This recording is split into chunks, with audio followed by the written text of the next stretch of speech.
կանիշ է։ Եթե մենք համտեսնենք, որ Միքայել ենք արել, որից երկիրը բուժել է, անշուշտ կխնդրենք ներողություն։ Բայց ես այս պարագայում չեմ տեսնում այդ տեղը։ Բայց համարեք, որ այո։ Քանի որ ներողություն, ես վերջացնեմ, քանի որ հարցը ուղղված էր մեզ երկրից, ուրեմն նախ եւ առաջ այո ուժերի ուրեմն գործն է ներողություն խնդրել, եթե կա դրա հիմքերը օբյեկտիվ, նույնիսկ եթե սուբյեկտիվ, բայց եթե տեսակ մեր խմբակցության դիրքորոշումը, որը արտահայտվեց լիագումար նիստում 3, շատ հստակ էր, որ մենք չգնացինք պետությանը վնասելու ճանապարհով 1, երկրորդ կարևոր, որ պետք է գրագետ աշխատել եւ գրագետ եւ ծանրակշիռ աշխատելու ժամանակն է, եւ երրորդ հանգամանքը, որ իհարկե Եվրասիական տնտեսական միության շրջանակներում աշխատելը չի փոխարինում իշխանափոխության պահանջը կամ համակարգային փոփոխությունների պահանջը։ Այդ դաշտում էլ գրագետ աշխատելը նաեւ ինչ որտեղ պայմանավորված է այս ակնկալվող փոփոխություններով։ Ես մի նախադասություն ուզում եմ պատասխանել, ներողություն կպատասխանեմ։ Եթե երկրի հաջողությունը ներքաղաքական իրավիճակից է կախված, ցանկացած համագործակցության մեջ։ Ներքաղաքական իրավիճակը ես տեսնում եմ, որ շատ-շատերի մոտ մի տեսակ ես չգիտեմ ինչից է դա, շատ է կապվում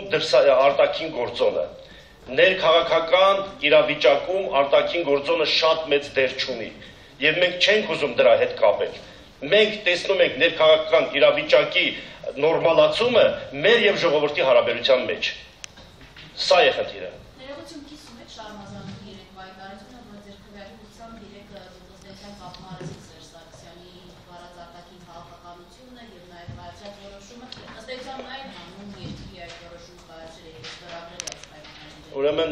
այդ հարցը ինձ միջանցքում էլ տվեցին, չեմ հիշում դրած միջոցը։ Ես ճիշտ ասած չեմ ուզում մեկնաբանել Շարմազանովի բանը։ Ես ասում եմ մեր քվեարկությունը ինչի հետ էր կապված։ Մենք բացատրեցինք դա։ Որևէ կապ չունի մեր քվեարկությունը ծափահարելու կամ կիսելու կամ չգիտեմ կողմ լինելու արտաքին քաղաքականության հետ մեր երկրի վարած ընդհանրապես։ Մենք ցանկացած բնակավարի վերաբերյալ մեր կարծիքը հայտնել ենք։ Մենք միշտ հայտնել ենք դա։ Երեկվա մեր քվեարկությունը որևէ կապ չունի Շարմազանովի ասած պատճառների հետ։ Հարցը այսպես ձևակերպենք, ձեր եւ ՀԿ-ի քվեարկությունը կարող է նույն նպատակին ծառայել։ Չէ, ես ա ներողություն։ Իրոք ֆորմալ իմաստով, այո։ Չէ, բայց մենք քվեարկեցինք, մեր քվեարկությունը ուղղված դրան կողմ է եղել եւ ՀՀԿ-ինն էլ է կողմ եղել։ Հիմա նույն նպատակին ծառայելը որն է, մենք տեսել ենք, որ այս պահին ճիշտը դա է, ՀՀԿ-ն չգիտեմ ինչու է կողմ քվեարկել։ Մեր հաշվարկը, մեր կողմ քվեարկելը, մենք բացատրում ենք ՀՀԿ-ինը, ես չգիտեմ։ Դրա համար մեր քվեարկությունը ծառայում է նրան, ինչ որ մենք ասեցինք։ Շատ բարի, բայց հարգելի Մհեր Արշակյան, պարլամենտում բազմաթիվ քվեարկություններ են լինում, այդ թվում օրենքների ընդունման, որոնք կոնսենսուս է լինում, այսինքն ինչա նպատակները նույնն է, թե նույնը չէ։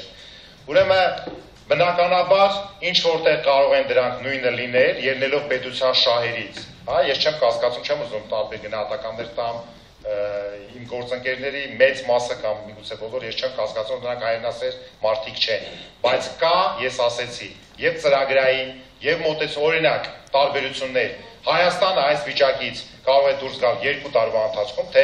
12 տարվա ընթացքում։ Խարխափող անընդհատ մեզ ուղեկցող ճգնաժամերը երբ կարող ենք մենք հաղթահարել։ Նախին քաղաքականության հետ դա կապված է թե չէ։ Այսինքն այս բոլորը շահկապված բաներ են եւ ես մի քանի անգամ ասել եմ, քաղաքական մեծամասնությունը մնում է նույնը, ուրեմն կառավարությունները փոխվում են, գնահատականներ պետք է տրվեն, թե չտրվեն։ Այս բոլորը ընդհանուր կոնտեքստում պետք է նայել։ Ես խնդրում եմ վերջին հարցը շատ կարճ հրապարակ։ Երկու շատ կարճ հարց, ուզում եմ ուղղակի ճշտել ռեպլիկի կարգով։ Հանրապետականի ձեր շնորհակալություն հայտնել են այդ կոնսենսուսի քվեարկությանը, շատ ոգևորված են երեք ուղղակիները։ Դա հետո շնորհակալությունը ո՞րն է, Մաղարի Չանի բանը։ Չէ, ուղղակի գոնե բարոյական կոնտեքստում որ ապրեք արդյոք։ Լավ, մի հարց է։ Ուրեմն ներողություն, մենք մեր գործն ենք կատարում, մենք գործ չենք կատարում, որ մեր շնորհակալություն հայտնենք։ Մենք կատարում ենք մեր խղճի առաջ, մեր կուսակցության, մեր ծրագրերի շրջանակներում գործունեություն։ Մի բան էլ ճշտեմ։ ուզում եմ իմանալ Գագիկ Ծառուկյանի անձնական որոշումի տեսակետը ինչպես է եղել ԵՏՄ-ի անդամակցության հարցում որպես կուսակցության եւ խմբակցության ղեկավար։ Ինքն է ձեզ ավելի շատ որդորել, որ դուք կողմ քվեարկեք, թե այլ Մենք որոշումները ընդունում ենք քննարկման արդյունքում։ Չի կարող Գագիկ Ծառուկյանը դեմ լինել խմբակցությունը ու այլ կարծիքներ կամ խմբակցություն վերջնական արդյունքը ինչ կա, դա բոլորի կարծիքն է դառնում, որտեղ մենք կոնսենսուսով ենք ընդունել։ Շնորհակալություն։